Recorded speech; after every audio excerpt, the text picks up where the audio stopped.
Love Stories. Barangay Love Stories.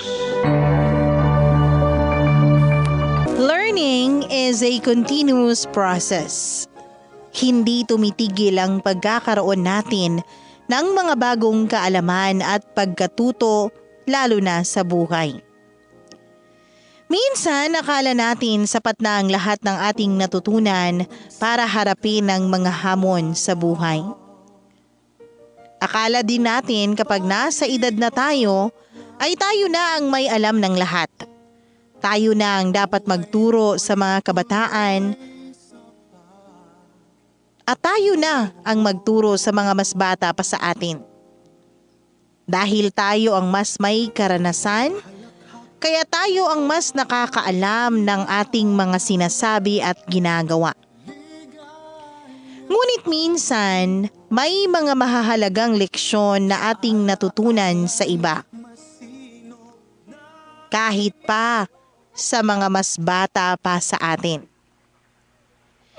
Ikaw ka, barangay, anong mahalagang bagay ang natutunan mo sa isang mas bata pa sa'yo?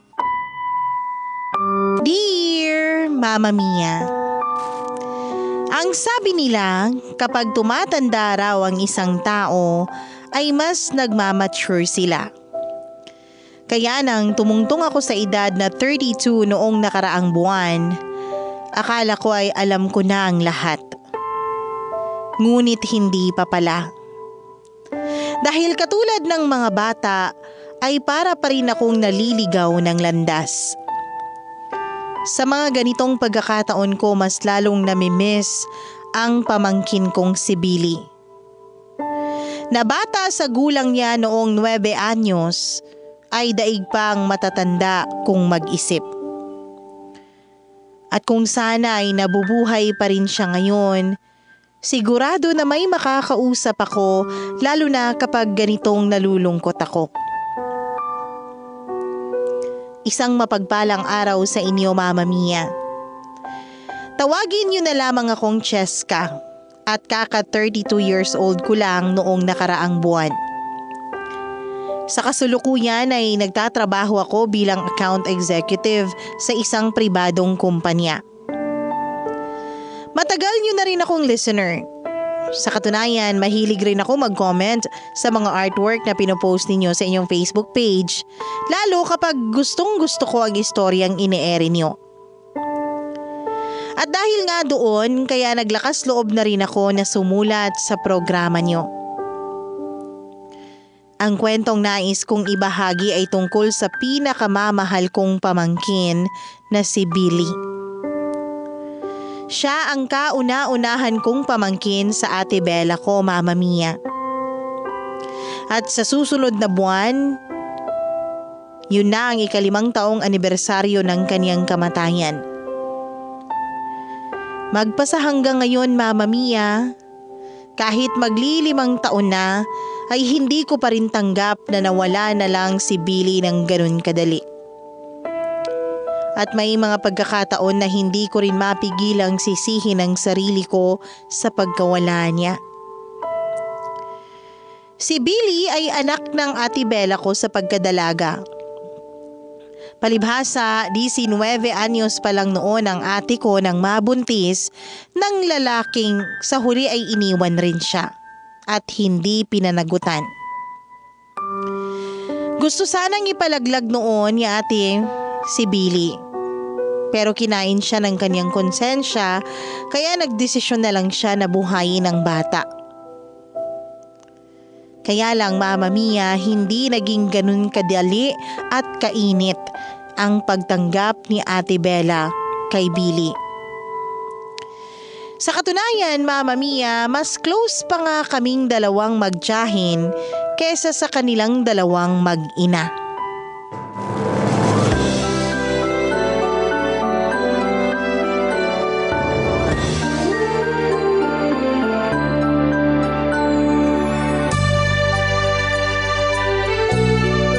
Cheska, tingnan mo po itong drawing ko. Ay, patingin nga ako. Wow! Family ba natin yan? Opo, si Mama, ako, tapos ikaw. Isinama ko rin yung puksa nating si Mingming at yung tuta natin si Brownie. Oh, ang ganda naman. Kaso bakit parang wala yata ang papa mo? Dati-rati dinodrawing mo pa siya sa tabi ng mama mo, di ba?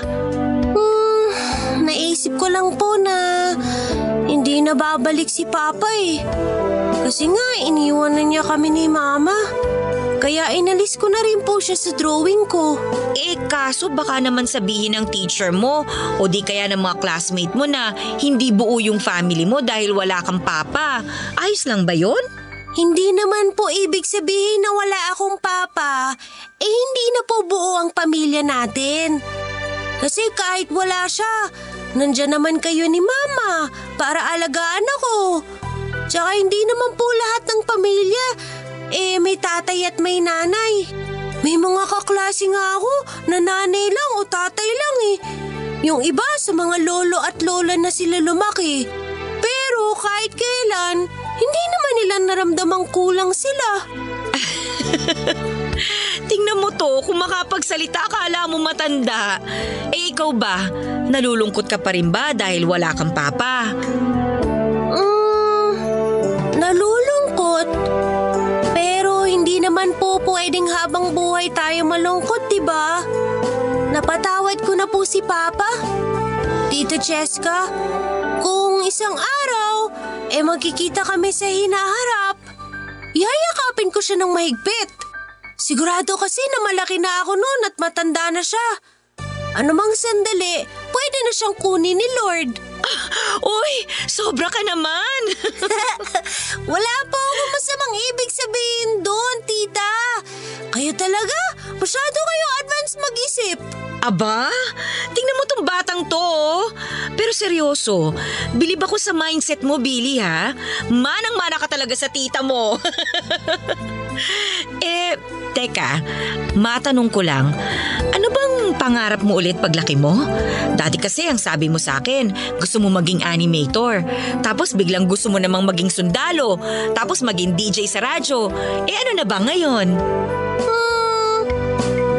Gusto ko na lang pong maging masaya, Tita Cheska. Oh, bakit naman? Hindi ka ba masaya ngayon? Masaya naman po. Pero kung pwede lang sanang i-extend yung pagiging masaya, kahit na tumanda na tayo, bakit hindi, di ba? Ikaw ba, tita? Masaya ka? Abay, oo naman. Siyempre, nandyan ka. Ikaw kaya ang palaging nagpapasaya sa tita mo. Paano kapag nawala ako? Magiging masaya ka pa rin ba? Bakit ka naman mawawala? Saan ka pupunta? May plano ka bang iwan ng tita? Hoy, Billy! Nay! Tulungan mo nga ako magbitbit nitong mga pinamili ko! Kanina pa ako hindi magkanda-ugaga dito! Opo, nanay! Nandiyan na po! Aba, nandito ka na pala, Cheska. Ang aga mo naman yata. Ay, Billy, dali mo tong pansigang sa lamesa at simulan mo na magpakulo ng tubig. Ayusin mo. Ayoko na may natatapon ka sa kalan. Sasapukin talaga kita. Opo, Nay. Ate, hindi mo naman kailangan saktan ng bata. Pwede mo namang iutos ng maayos. Tsaka, teka, marunong na bang magbukas ng kalan si Billy? Naku, marunong na yan. Tinuruan ko na yan. Di ba, Billy? Sabihin mo nga dito sa OA mong tita na matanda ka na at dapat ka nang tumutulong sa akin. Tita Cheska, okay lang ako. Yakang-yaka. Ay, leche! Billy! Ayos ka lang ba? Kakasabi ko lang na huwag magbabasa dyan, Billy eh. Buwisit ka talagang bata ka eh.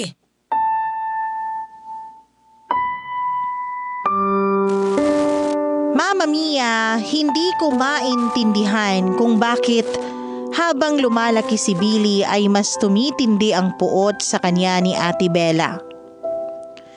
Kung pagsalitaan niya kasi ito ay parang hindi nanggaling sa kanya si Billy.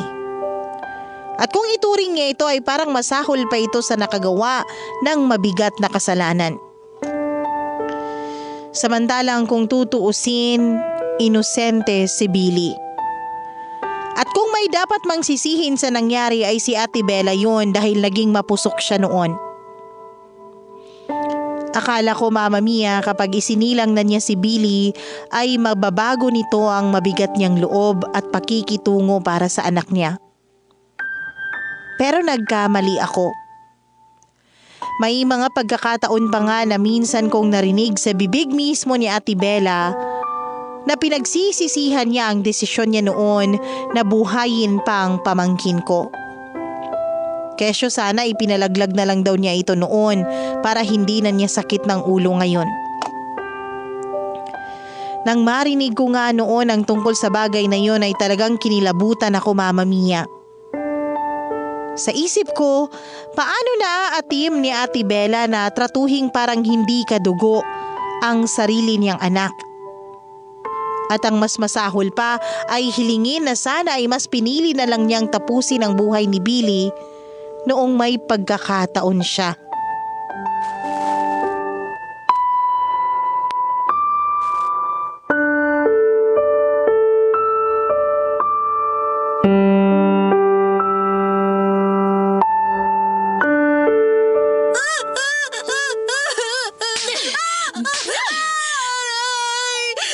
Nay, tama na po!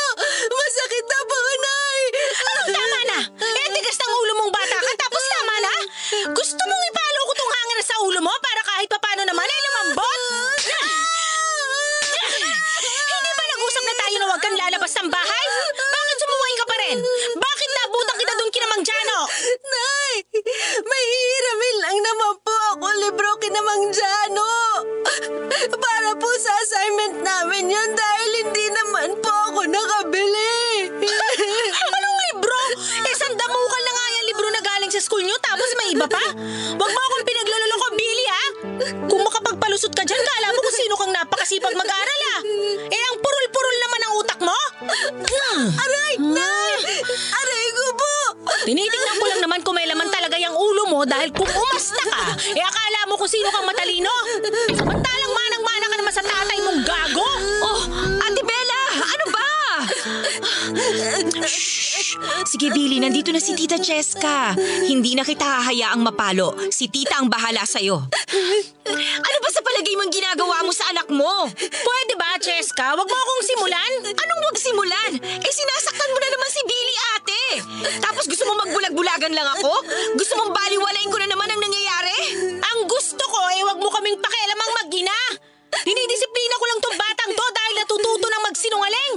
Tapos tong batang to kung ano-ano pang nalalaman na akala mo matanda na magsalita.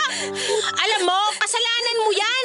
Ini-impluwensyahan mo kasi ang anak ko kaya sumasagot na sa akin. Pambihira! Nasisiraan ka na talaga ng ulo, ate! Nay, Tita Cheska, huwag na po kayo mag-away, please po. Billy, hindi naman sa ganon. Gusto lang naming mag-usap ng mama mo. Totoo ba na nagsinungaling ka sa kanya? Diba badang nagsisinungaling? Maniwala ka na sa akin, Cheska! Nagsisinungaling yan! Hindi ko na po ulitin, Tita Cheska. Hindi ko na po ulitin ang pagsisinungaling. Sorry po, Tita. Sorry po, Nanay. Sige. Huwag mo nang uulitin dahil pati ako magagalit din sa'yo, ha? Sige na, punta ka na sa room mo. Oh, kita mo na? Sinungaling yung batang yan! Pero mali pa rin kasi yung pagdidisiplina mo, ate. Hindi tama na palagi mong dinadaan sa pananakit ang pagsaway sa anak mo. Alam mo ba kung anong klaseng trauma ang pwedeng idulot niyan kay Billy kapag lumaki na siya? Hindi ko alam at wala akong pakialam. At anong pinagsasasabi mong trauma? Hoy, para sabihin ko sa'yo, yung siraulong batang yan ang trauma ko. Kung bakit kasi pinalaki mo yung spoiled Ang tigas tuloy ng ulo. Buisit. Sana talaga, pinalaglag ko na lang yan noon. Di sana wala na ako sakit ng ulo ngayon.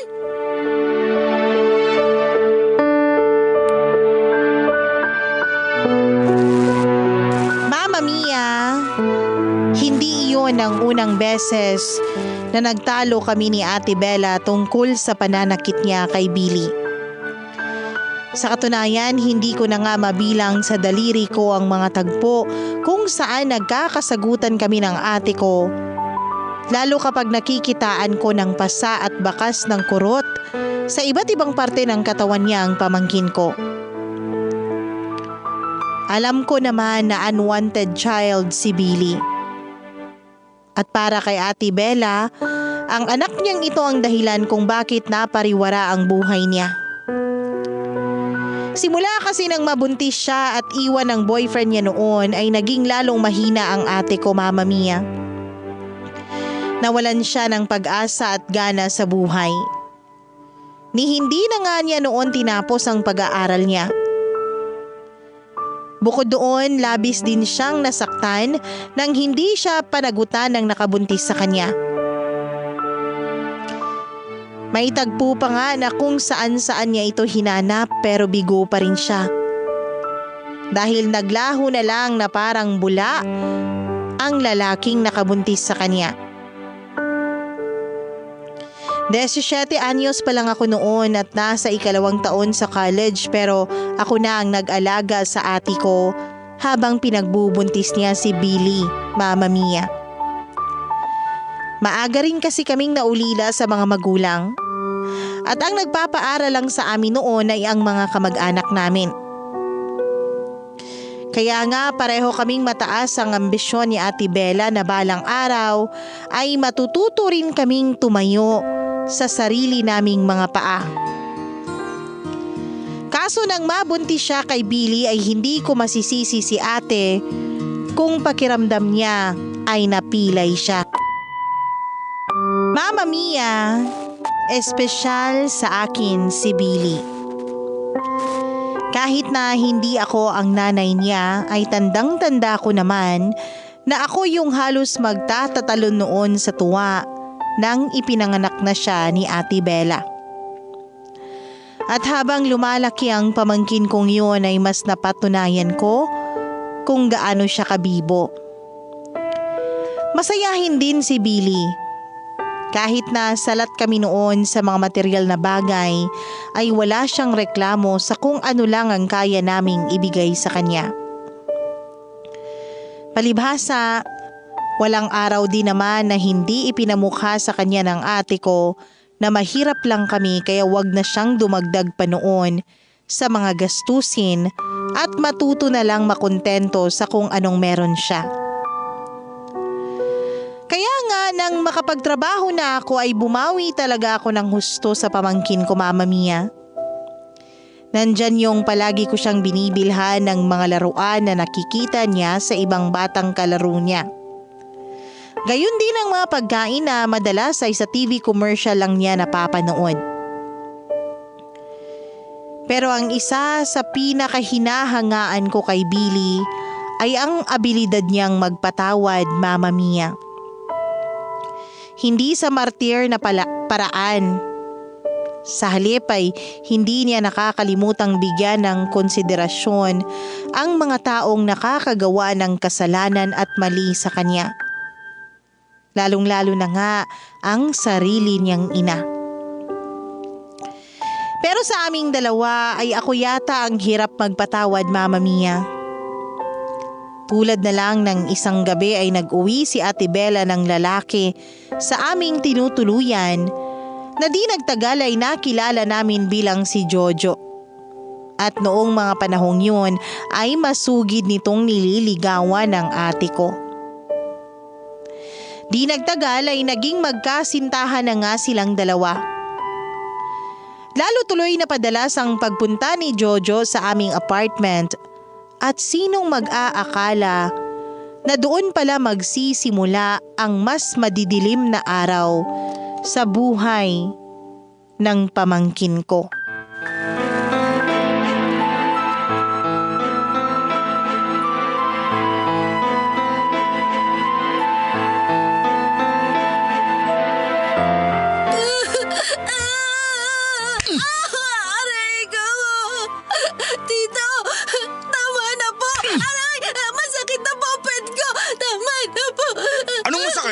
Bakit? Hindi ka ba lalaki para masaktan ka?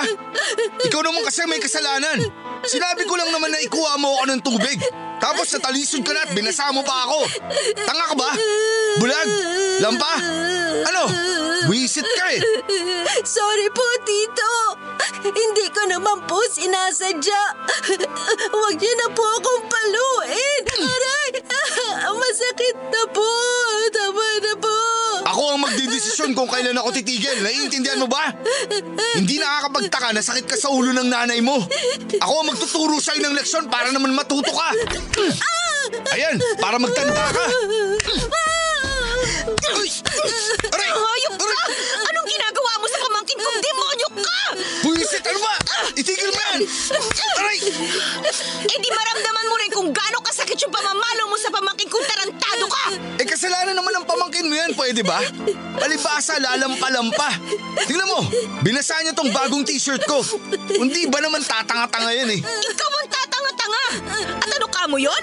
Nabasa ka? Bakit kasi hindi na lang ikaw ang kumuha? Inutos mo pa sa pamangkin ko! Eh di sana, hindi ka nabasa. Hindi ka nag-iinarte dyan. Tapos nakuha mo pang paluin si Billy, demonyo ka talaga! Kung makapagsalita ka dyan, parang first time na napalo yung pamangkin mo ah. Di ba palagi rin niyang nasasaktan ni Bella dahil sa konsumisyon? O ano? Di ka makapagsalita kasi totoo. Aba, ina mo tong gagong to. Nangatwiran pa ng baluktot. Hoy, para sabihin ko sa'yo ha, wala ka pa rin ni katiting na karapatan na pagbuhatan ng kamay ang pamangkin ko dahil pwede kitang ipakulong. Kaya ano bang hinihintay mo? Habang may pagtitimpi pa ako, lumayas ka na sa pamamahay namin. Aalis na talaga ako dahil hindi ko na kayang makisama sa mga katulad niyong baliw. Ikaw ang baliw! Alam mo to? Sana masakit, ha? Patingin nga ako. Halika nga. Napakawalang yata talaga ng taong yon. Wag niya ulit subukan tumapak sa pamamahay natin dahil ako na makakabangga niya. Pero kasalanan ko naman po talaga, tita. Kahit na! Nagsorry ka naman sa kanya, di ba? Opo. At nangako ka na hindi mo na inuulitin? Opo. Kaya lang, nagalit pa rin po si Tito Jolo. Kaya nga nagagalit din ako sa kanya, Billy. Ang kapal ng pagbumukha niyang paluin ka samantalang hindi mo naman sinasadyang mabasa yung t-shirt niya. Siya ang mas matanda sa inyo. Siya dapat yung mas malawak ang pag-intindi. Kaso ang lagay, siya pa tong isip bata. Masahol pa nga siya sa mga kulang-kulang eh. Kung bakit naman kasi naging boyfriend pa siya ng nanay mo. Tita, hayaan niyo na lang po. Ang importante, umalis na siya. Okay, sa ngayon, sige. Huwag ka na matakot o mag-alala, okay? Nandito na ang Tita Cheska mo. Hindi ka na nila masasaktan.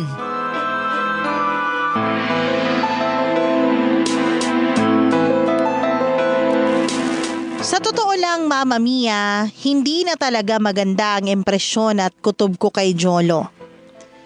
Na hindi talaga siya totoong mapagmahal sa mga bata kahit na noong unang beses ay pinakitaan pa niya ng mabuti si Billy. At nang matapos ko nga siyang mahuling sinasaktan niya ang pamangkin ko, ay doon ko na nakumpirma ang masamang hinala ko sa kanya. Matapos kong palayasin sa tinutuluyan namin si Jolo ay siya namang pagdating ng ate ko, Mama Mia.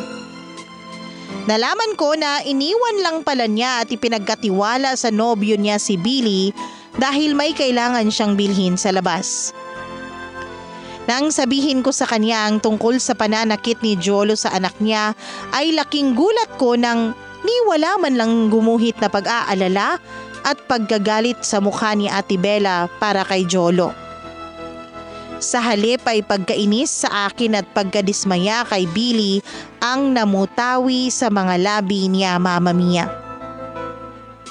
Sa katunayan ay mas kinampihan pa niya ang boyfriend niya sa halip na ang sarili niyang anak. Nagpatuloy pa rin ang pagpunta ni Jolo sa tinutuluyan namin kahit natutol ako, Mama Mia.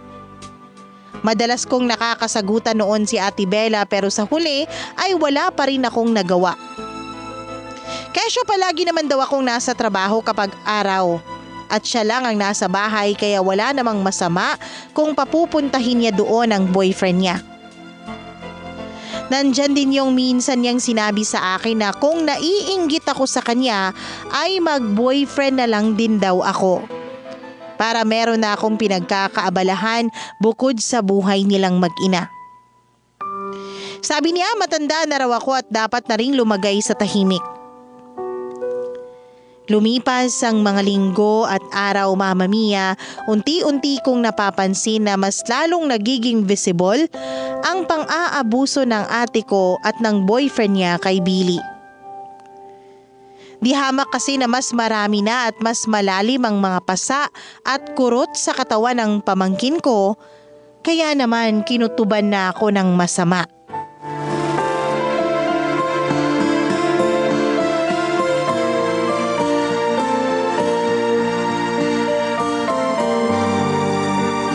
Ate, hindi mo ba nakikita yung mga pasa ni Billy? Ang dami eh. Sa braso niya, sa hita, sa buong katawan. Oh, bakit ganyan ang tono mo?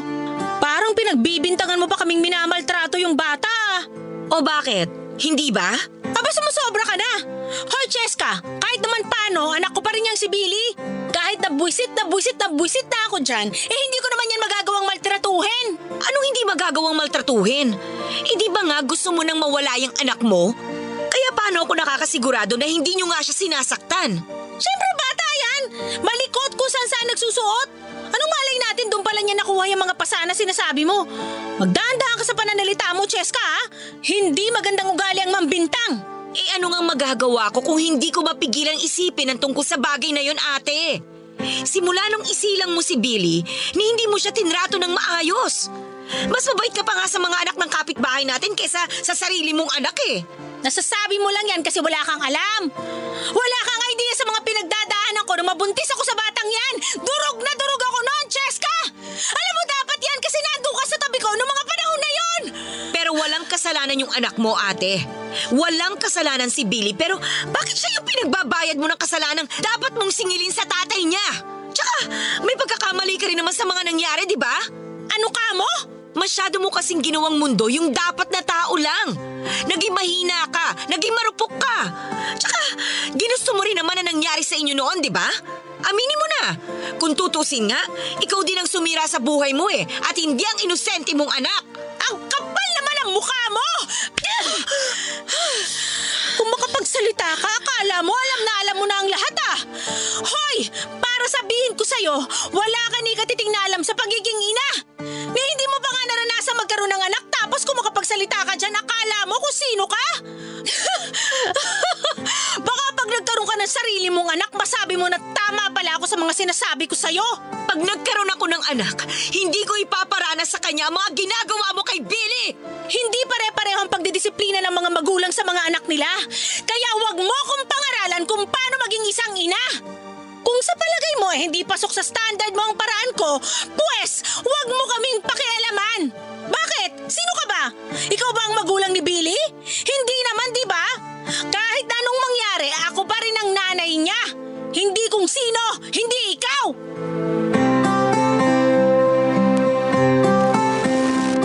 Panahong yun, Mama Mia, ay aaminin ko na halos mawalan na ako ng paggalang sa sarili kong kapatid. Gusto ko siyang sabunutan at iuntog sa pader para naman matauhan siya sa kapabayaan at pang-aabusong ginagawa nila ng boyfriend niya kay Billy. Pero matapos nga niyang isumbat sa akin na sa aming dalawa ay siya pa rin ang mas may karapatan sa pamangkin ko, ay doon na nga ako natauhan. Mama Mia, walang araw na hindi sumagi sa isip ko na umalis na lang sa poder ng ate ko kasama ang pamangkin ko. Para naman kahit papaano ay mailayo ko siya mula sa pang-aabusong nararanasan niya. Pero kapag naiisip ko na wala pa akong kakayahang sumuporta ng bata, ay doon ako napapahinto. May dahilan kung bakit hindi ko pa pinipiling magkaroon ng anak at lumagay sa tahimik. Isa na nga roon ay ang kahirapan at kawalan ko ng katiyakan. Mama Mia, akala ko wala nang mas sasahol pa sa pwedeng gawin ng ate Bella ko. Pero mali pala ako. Dahil pagkaraan lang ng ilang araw mula nang kami ay nagkasagutan, napilitan akong umalis sa aming apartment matapos ngang sabihin sa akin ni ate na magsasama na sila ng tuluyan ni Jojo sa iisang bubong. Dahil buntis siya. Mas lalo ko lang namimiss ang pamangkin ko nang tuluyan na nga akong bumukod ng tirahan, Mama Mia. Pakiramdam ko ay mas naging malayo ako sa kanya at naging maliit ang tsansa ko na iligtas siya sa buhay na kinasasadlakan niya noon. May mga pagkakataon sa gabi bago ako tuluyang matulog na naiisip ko na sana ay mas naging matapang akong alisin si Billy sa poder ng ate ko. na sana kaya ko siyang panindigan kapag nakasama ko na siya. Mama Mia, ayokong sisihin ako ng pamangkin ko pagdating ng araw dahil ipinagkait ko sa kanya ang karanasan na magkaroon ng isang buong pamilya. Bagay na hindi namin naranasan noon ng ate ko nang maulila kami ng maaga. Sa totoo lang ay natatakot din ako na baka mas maging miserable lang si Billy sa poder ko dahil sa huli ay baka hindi ko rin tuluyang mapangatawanan ang paggupkup ko sa kanya. Kaya naman mas dinalasan ko na lang ang pagbisita noon kay Billy kahit na kinaiinisan iyon ni Ate Bella. At dahil nga parang hindi naman ako nawala sa pamamahay nila ay kitang-kita ko ang malaking pagbabago hindi lang sa katawan kundi maging sa pag-uugali ng aking pamangkin. Mama Mia, hindi na kasi siya yung batang palaging may kislap sa mga mata sa tuwing nakikita ako. Dahil nung mga panahong yun, sa tuwing bibisitahin ko siya ay tila ba wala na siyang kaimo-emosyon. Bukod doon, mas dumami pa ang mga pasa niya sa katawan. Kinakitaan ko rin siya ng mga rashes pero ikinaiinit ng ulo ko noong minsang dalawin ko siya ay nakita kong nagdudugo ang kanyang ilong.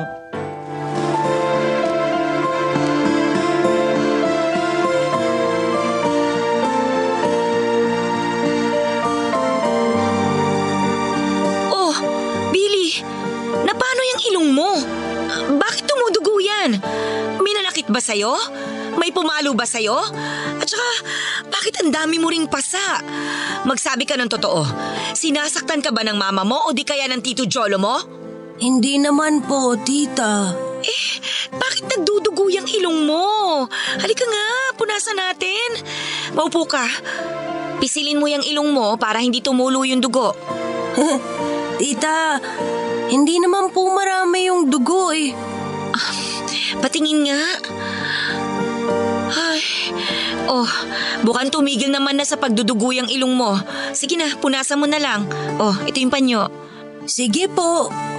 Ay, Billy, alam mong masama ang nagsisinungaling, di ba? Opo. Kaya gusto kong magsabi ka sa akin ng totoo. Uulitin ko yung tanong ko. Sinasaktan ka ba ng mama mo o ng tito mo? Minsan, napapalo po ako ni nanay. Pero matagal na po yun kasi mas busy na siya sa baby niya sa tiyan niya ngayon eh. Kaya hindi na rin niya ako madalas pinapansin.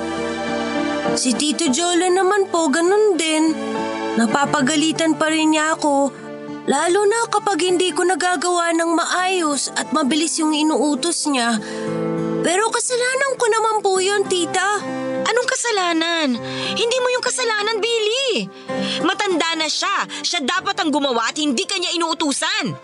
Minsan po kasi pagod si Tito Jolo galing sa trabaho. Kaya nagkukusa na po ako. Naku, ikaw talaga. Bakit ba kasi ang bait-bait mo?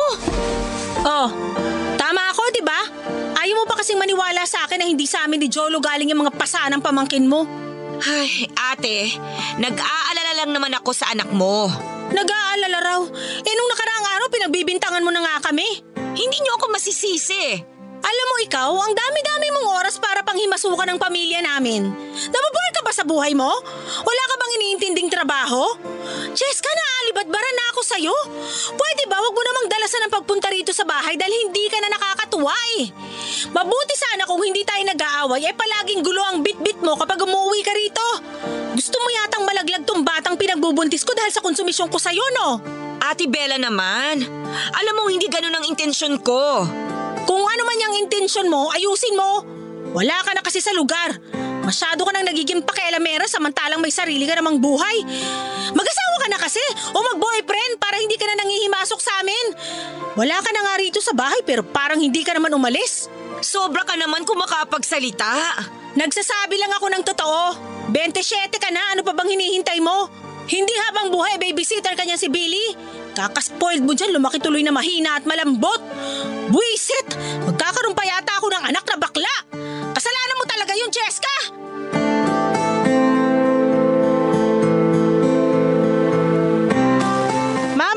Una, bago ako umalis noon ay sinigurado ko kay Ate Bella na may kalalagyan na sila ni Jolo kapag may nangyari pa kay Billy dahil sa kagagawan nila. At hindi na rin ako nag-aatubili noong kunin sa poder nila ang bata at tuluyan ng ilayo sa kanila. Tandang-tanda ko pa nga kung paano namula sa galit noon si Ate Bella at kulang na lang ay palayasin niya ako sa kanila. Kaya lang, natural lang naman yun lalo na't mag-aalala ako para sa pamangkin ko. Pero sa kabila ng lahat ay aaminin kong hati pa rin ang nararamdaman ko, Mama Mia. May mga pagkakataon pa rin na gusto kong maniwala kay ate na baka kaya nagkapasa si Billy ay dahil sa kalikutan nito at hindi naman niya masaway dahil meron din siyang batang ipinagbubuntis na di hamak na mas dapat niyang pagtuunan ng pansin. At higit sa lahat, ate ko pa rin siya at siya pa rin ang ina ni Billy. Mama Mia, ng mga sumunod na araw ay mas naging busy nga ako sa trabaho. Nandyan yung sunod-sunod ang mga seminars na inaatinan ko sa iba't ibang lugar. Kaya naman aminado ako na pansamantala akong nakalimutan noon ang isipin tungkol sa pamangkin ko. Isa pa, kapag may pagkakataon ay nagkakausap naman kami ni Billy sa cellphone. At masasabi ko naman na mas maayos na ang kalagayan niya. Hindi ko alam kung natakot ko si Ate Bella sa banta ko noon o mas na-realize na niya ngayon na dapat siyang maging mabuting ina. Bagay na ikinatuwa ko naman. Subalit hindi rin yun nagtagal, Mama Mia, dahil isang araw, habang nasa kalagitnaan ako ng meeting namin, ay nakatanggap ako ng tawag mula kay Ate Bella. Isinugod daw nila sa ospital si Billy dahil inaapoy ng lagnat. Dali-dali ako noong umalis sa pinagdarausan ng aming seminar para lang puntahan ang kinaroroonan nila. At dahil nga inabot ako ng halos 2 oras sa biyahe, Mama Mia, huli na ang lahat.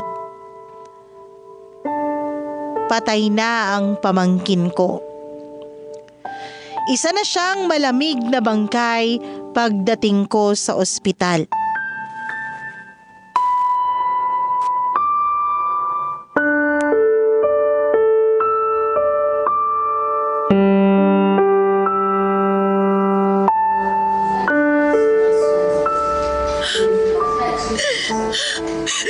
Ate, ano nangyari? Bakit nagkaganyan si Billy? Bakit siya namatay? Cheska, wag mo naman pagtaasan ng boses ang ate mo. At anong gusto mong gawin ko? Magtatalon sa tuwa dahil patay na yung pamangkin ko? Ano ate? Bakit hindi ka makasagot dyan? Bakit kailangan humantong ang lahat sa ganito? Bakit? Bakit kailangan mamatay yung pamangkin ko? Nung nakaraan lang na nagpunta ako sa inyo, malakas pa siya eh. Please naman ate, sumagot ka naman oh. Ewan ko! Hindi ko alam! Paano hindi mo alam? Posible ba yun? Eh ikaw ang nanay niya! Ang sabi ng doktor, dengue raw ang ikinamatay ni Billy. Nagkaroon na siya ng internal bleeding at na-damage na rin ang iba niyang organ dahil sa taas ng lagnat niya. Suka rin siya ng suka kanina bago siya nawalan ng malay. Ha? Dengue? Paano nangyari yun? Ang totoo niyan, wala talaga kaming idea kung paano nangyari yun, Cheska. Basta bigla na lang siyang bumagsak kanina. Tapos doon na namin nalamang inaapoy siya ng lagnat. Hindi rin naman namin alam kung gaano na yung katagal. Kasi wala namang sinasabi sa amin si Billy. Eh di sana nadala pa namin siya sa ospital ng mas maaga. Tanga ka ba? Hindi talaga magsasabi sa inyo si Billy dahil baka natatakot siyang pagalitan nyo. Alam nyo kung matitino kayo magulang? Sana napansin nyo may mali sa mga kinikilos ng bata. Anong magagawa namin kung naging mailap siya? Hindi kami manghuhula, Cheska. Kasalanan nyo pa rin kung bakit siya namatay. Pero hindi naman namin yun ginusto. Pabaya ka kasing nanay, Ate Belle. Ikaw ang may kasalanan kung bakit isa ng malamig na bangkay ngayon si Billy. Kung iniintindi mo rin siya, bukod dyan sa magiging anak niyo ni Jolo, di sana mapapansin mong may sakit na pala siya. Yung mga pasa niya sa katawan, yung pagdudugo ng ilong niya, sintomas yun ng pagkakaroon ng dengue. Hindi ka man lang ba kinutuban? Sa ating dalawa, kayo ni Jolo, kayo yung mas madalas niyang kasama. Kaya dapat napapansin niyo may mali na pala sa kanya kahit hindi siya magsabi sa inyo. Kung makapagsalita ka dyan, akala mo ikaw lang ang nawala na. Para sabihin ko sa'yo, sa ating dalawa, ako ang nanay ni Billy. Mas masakit sa akin ang pagkamatay niya. Ikaw nga ang nanay niya pero pinabayaan mo siya. Ate, anong klase kang magulang? Ikaw ang may kasalanan kung bakit patay na si Billy. Napakasama mo. Ang sama-sama ninyo. Kawawa naman yung pamangkin ko. Napakabata pa niya. Marami pa siyang pangarap sa buhay. Alam mo ba kung anong gusto niya paglaki? Bukod sa pagkakaroon ng kompletong pamilya, simple lang din yung pangarap niya eh. Yung maging masaya. Pero hindi na yung mangyayari. Dahil wala na siya. Patay na siya.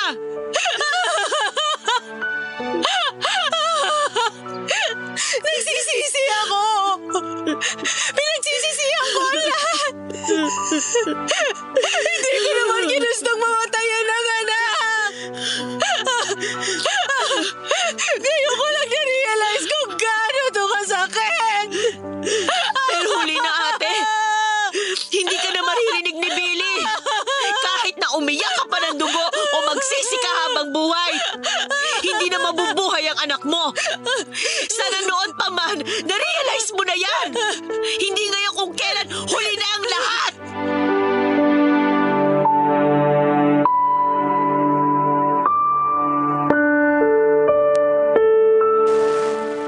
Mama Mia, halos gumuho ang mundo ko nang mamatay si Billy. Nang mga panahong yon, kahit na anong pagpapakatatag ang gawin ko ay hindi ko pa rin kinaya ang labis na sakit ng kalooban. Sinong mag-aakala na sa isang iglap ay posibleng mawala sa akin ang taong pinakamahalaga sa buhay ko ng ganun kabilis? Gusto kong magalit sa Diyos. Gusto kong magsisisigaw at umiyak ng umiyak. Pero alam ko rin naman na hinding-hindi na mabubuhay pa ang pamangkin ko. Matapos mailibing si Billy ay tuluyan ko na ngang pinutol ang ugnayan namin ng Ate Bella ko, Mama Mia. Ilang buwan rin akong hindi nagpakita o nagpunta sa kanila dahil mas inabala ko noon ang sarili ko sa trabaho. Kahit na nga ilang beses na rin akong kinontak ni ate o ni Jolo para sabihing bumisita naman ako sa kanila, lalo noong naisilang na ang anak nila ay hindi ko pa rin sila pinagbigyan, Mama Mia. Hindi ko pa rin kasi kaya. Hindi ko pa kayang bumalik sa lugar kung saan huling beses kong nakitang buhay at malakas ang pamangkin ko. Hindi ko pa kayang tanggapin na tuluyan na siyang sumakabilang buhay sa edad niyang yun. Hindi ko pa rin mapigilang sisihin ang sarili ko dahil sa mga pagkukulang ko bilang tita niya. Nang sumapit ang unang taong anibersaryo ng pagkamatay ni Billy, ay natatandaan ko pa na iyak ako ng iyak noon habang nasa harap ako ng puntod niya. Hindi sapat ang panahong lumipas para tuluyang mawala ang sakit. At tanging pagluha na lang ang magagawa ng damdaming hindi maipaliwanag ng isip. Nagdaan pa ang ilang buwan matapos ang anibersaryo ng kamatayan ni Billy ay nagpunta sa apartment ko si Ate Bella. Pero imbis na galit o panunumbat ay kaagad ko siyang niyakap. Sinabi niya sa akin kung gaano siya nagsisisi dahil sa nangyari sa anak niya. Bukod doon ay humingi rin siya ng tawad sa akin dahil sa hindi niya pagiging isang mabuting ina. Nang mga panahong yun, Mama Mia, pakiwari ko ay nasa paligid lang namin si Billy. Nagmamasid, nakikiramdam. Alam ko na may dahilan kung bakit kami muling nagkita noon ni Ate Bella. At alam ko rin na dahil yun kay Billy. Dahil gusto niyang magkapatawaran kami, tulad ng pagpapatawad niya sa mga taong nagkasala sa kanya. Sa kasalukuyan, Mama Mia, kahit ilang taon na ang nakalipas, ay namimiss ko pa rin ang pamangkin ko. Pero palagi ko na lang iniisip na may dahilan ng mga bagay kaya ito nangyayari. At kahit na masakit ay meron pa ring aral na hatid. Maiksi lang ang buhay. Kaya dapat natin itong gugulin sa pamamagitan ng pagmamahal sa mga taong mahalaga sa atin. At sa pagbibigay ng puwang sa pagpapatawad. Yun ang pinakamahalagang aral na itinuro sa akin ni Billy. Sa musmus niyang edad, Mama Mia, siya pa ang nagturo sa akin na kung mahal mo ang isang tao, handa kang patawarin siya. Hanggang dito na lang ang sulat ko. Sana ay merong natutunan ang ating mga kabarangay sa kwentong ibinahagi ko sa inyo, Mama Mia. Maraming salamat sakaling mapili niyong itampok sa programa mong Barangay Love Stories itong kwento ko. More power and God bless ang inyong forever kabarangay, Cheska.